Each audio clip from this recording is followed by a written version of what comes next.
The DSA is definitely not housing experts, and I would take it one step further. There is a science of housing. There's an economic science. You know, social sciences are different from the physical sciences, but we call them sciences for a reason. And I would say not only are they not experts, they're sort of science deniers. And it's really troubling that we see groups on both ends of the political spectrum. On the right, you see COVID denial and climate change denial, which is tragic.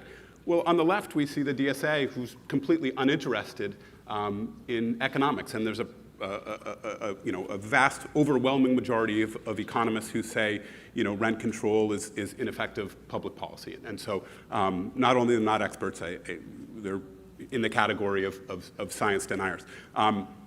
I will say, as the housing person on the panel, that we should all acknowledge that the shortage of affordable housing is tragic and unacceptable, and we can't all sit up here and talk to the Chamber of Commerce without acknowledging some of the problems. So I think it's important to do that. On rent control, it's not fully ripe yet. I think the implications to rent control are long-term.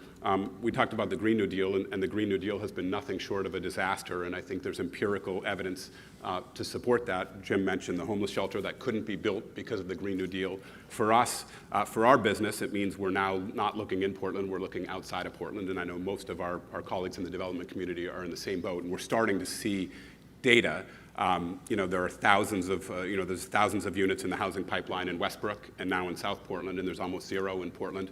I heard, and this is sort of anecdotal, that for the first time in decades, Maine State Housing's low-income housing tax credit pre-application, there were 0 projects in Portland, and this was the first time in decades. And so I think the Green New Deal has been a disaster. That's the example of the type of policy that these folks are putting forth, not considered in a public process, not fully baked, not subject to legal review, and this is what we get. Yeah.